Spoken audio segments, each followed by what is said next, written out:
ರಕ್ಷಿಸು ಸ್ವಾಮಿ ರಕ್ಷಿಸು. ಅಂಬಿಕೆಯ ಒಲುಮೆ, ಗಣಪತಿಯ ಕೈಂಕರ್ಯ, ಹರನ ಅನುಗ್ರಹ, ಗುರುಗಳಾದ ಶುಕ್ರಾಚಾರ್ಯರ ದಯೆ, ಯಾವುದೋ ಒಂದು ಮೂಲೆಯಲ್ಲಿ ಬಿದ್ದಿರಬೇಕಾದಂತ ಮಂಡಾಸುರನನ್ನು 14 ಲೋಕದಲ್ಲಿ ಪ್ರಸಿದ್ಧನನ್ನಾಗಿ ಮಾಡಿದೆ.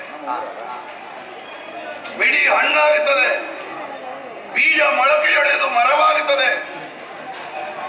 ಕೃಷ್ಣ ಪಕ್ಷದಲ್ಲಿ ಕಳೆಗುಂದಿದಂತ ಚಂದ್ರ ಶುಕ್ಲ ಪಕ್ಷದಲ್ಲಿ ವೃದ್ಧಿ ಹೊಂದುತ್ತಾನೆ. ಎಳೆಗರು ಎತ್ತಾಗುತ್ತದೆ.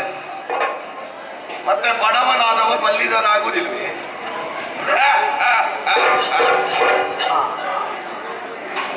ಎಲ್ಲಿಯೋ ಬಿದ್ದಿರುವ ಬಿದಿರು ಕೊಳಲಾಗುವಂತೆ, ಎಲ್ಲಿಯೋ ಬಿದ್ದಿರುವ ಚರ್ಮ ಮೃದಂಗವಾಗುವಂತೆ, ಎಲ್ಲಿಯೋ ಬಿದ್ದಿರುವ ಮಡಕೆ ಸಂಗೀತ ವಾದ್ಯ ಸಾಧನವಾಗುವಂತೆ ಶುಕ್ರಾಚಾರ್ಯರೆನ್ನುವ ಶಿಲ್ಪಿಯ ಕೈಗೆ ಸಿಕ್ಕಿದ ಈ ಕಲ್ಲು ಈಗ ಮೂರ್ತಿಯಾಗಿದೆ.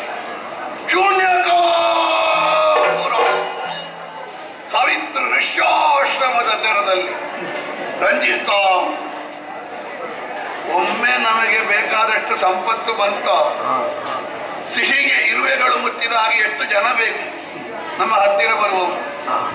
ತಾರಕಾಸುರನ 4 ಮಂದಿ ತಂಗಿಯಂದಿರು, ಕುಮುದೋತ್ಕರೆ, ಪುಂಡರೀಕಾಕ್ಷಿ, ಸನ್ಮೋಹಿನಿ, ಚಿತ್ರಾಂಗಿ ಎನ್ನುವಂತ 4 ಮಂದಿಯನ್ನು ಮದುವೆ ಮಾಡಿಕೊಟ್ಟ. ಬ್ರಹ್ಮಾಂಡವನ್ನೇ ಬಳುವಳಿಯಾಗಿ ಕೊಟ್ಟಿದ್ದಾರೆ. ಯಾವುದರಲ್ಲಿಯೂ ಕೊರತೆ ಇಲ್ಲ. ಮಂತ್ರಿಗಳು ಏನೋ ಸಮಸ್ಯೆ ಉಂಟು ಹೇಳಲಿಕ್ಕುಂಟು ಅಂತ ಅವಕಾಶ ಕೇಳಿದ್ದಾರೆ.